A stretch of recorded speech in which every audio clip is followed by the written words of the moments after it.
Mantan pengurus pesantren Al Zaitun Ken Setiawan mengatakan bahwa orang yang terpapar ajaran pondok pesantren itu seperti orang sakau narkoba. Bahkan kata Ken Setiawan, orang yang terpapar ajaran pesantren Al Zaitun lebih parah dibanding sakau narkoba.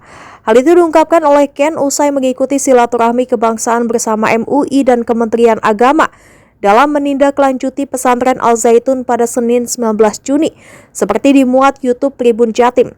Kata Ken Setiawan, ia berharap dari silaturahmi itu maka MUI dan Kementerian Agama mencapai kesepakatan untuk menutup pesantren Al Zaitun. Sebab ajaran pondok pesantren Al Zaitun, kata Ken, jauh lebih berbahaya dari narkoba.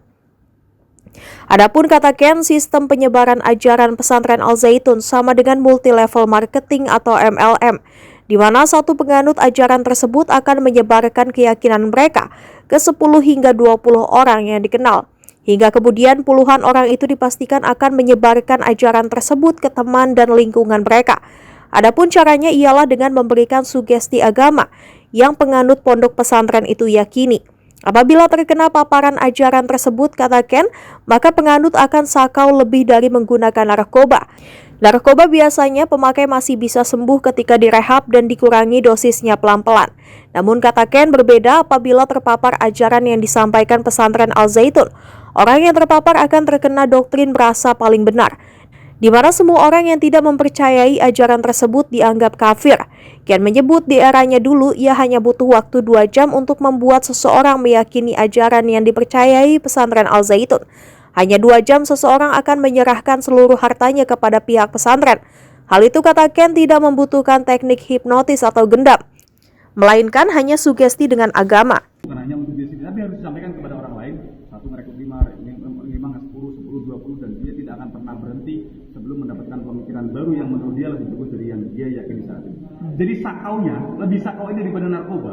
Kalau narkoba, nanti direhabilitasi, dosisnya dikurangi, dia sembuh. Ini merasa paling benar. Ini mewakili sifat iblis, merasa yang lain neraka semua, surga hanya dia. Yang lain kafir semua, yang beriman hanya dia. Ini kan bahaya sekali. Biasanya berapa lama itu perekrutan doktrin-doktrinnya? Tergantung tahun kurban. Biasanya dulu kita maksimal 2 jam saja. Kita sudah pastikan orang yang bawa laptop, bawa dompet, bawa elektronik harus pindah tangan tanpa hipnotis, tanpa gendam. Murni sebuah dialog pengkondisian yang disugesti dengan sugesti agama. Ada istilah untuk mengawasi orang yang bodoh, butuhlah sesuatu yang batil dengan agama. Merampok nggak apa-apa, tapi ini ayatnya. Ini dalam kondisi perang, harta musuh bisa dipakai untuk perjuangan. Namanya fa'i atau ghanimah, harta perampasan perang. Boleh dipakai untuk perjuangan. Jadi harta orang lain, termasuk harta orang tua, ketika masih belum berbaiat, kan kafir juga. Boleh dicuri, boleh di modus-modus kehilangan barang dan lain sebagainya. Jadi sebelum kita selamatkan orang tua, katanya selamatkan dulu hartanya. Ini kan bahaya sekali. Yang akhirnya menjadi legalisasi kriminal atas nama agama. Sudah ada berapa ribu korban ini? Laporan yang kayak ini Kris Center sudah puluhan ribu.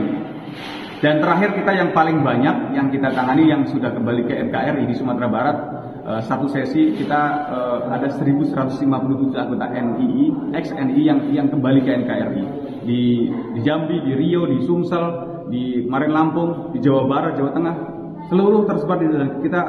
Bagaimana supaya mereka bisa kembali kepada masyarakat, dan ini menjadi warning agar berhati-hati karena tidak cukup modal semangat saja kita dalam belajar agama, tapi juga harus dengan ilmu yang benar. Karena kalau hanya modal semangat, kalau debat nanti akan mudah terpapar juga ke sana.